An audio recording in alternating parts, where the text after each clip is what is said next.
আমার আসামি জনাব সালমান রহমান সাহেব, ওনাকে আজকে দুইটা মামলা আদালতে হাজির করা হয়েছে। দোহার থানা মামলা নম্বর 2/8/24 এবং নরগঞ্জ থানা মামলা নম্বর 3/9/24।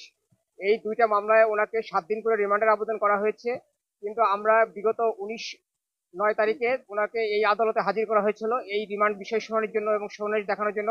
তখন আদালত বলেছিল যে যেহেতু তার ইতিপূর্বে আরো 3টা মামলায় রিমান্ড পেন্ডিং আছে, অতএব আইনগতভাবে এখন শুনানির সুযোগ নেই। ওই রিমান্ডগুলোর শুনানি শেষ হবে, তারপরে এই রিমান্ডগুলোর শুনানি হবে। কিন্তু সেই রিমান্ডগুলো আমাদের জানা মতে এখনো কোনো কার্যকরী করেন নাই, তারা রিমান্ডে নেন নাই।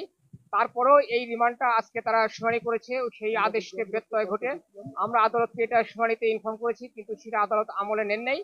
সেটা আমলে না নিয়ে আদালত তাকে একটা মামলায় 3 দিন আর একটা মামলায় 4 দিন রিমান্ড মঞ্জুর করেছেন।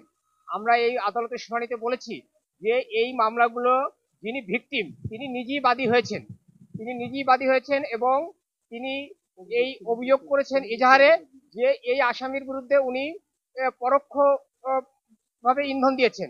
কিন্তু এটা একটা আইনের ভাষায় এটা একটা ভেদ কথা। পরোক্ষভাবে কোনো ইন্ধন দিয়েছেন, কাকে দিয়েছেন, এই ধরনের সুনির্দিষ্ট অভিযোগ দিতে হবে, সেটা তারা দিতে পারেন নাই।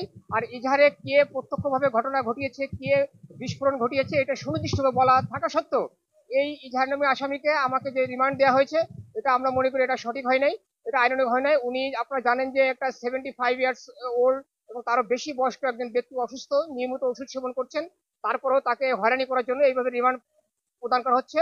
এর একটাই কারণ যে উনি ওই এলাকার সাবেক সংসদ সদস্য ছিলেন, সামাজিকভাবে ওখানে এলাকায় হেয় প্রতিপন্ন করার জন্য এই রিমান্ড মঞ্জুর করা হয়েছে বলে আমরা মনে করি।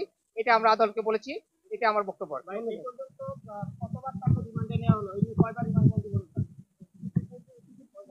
ইতিপূর্বে তাকে বিভিন্ন মামলায় রিমান্ডে নেওয়া হয়েছে।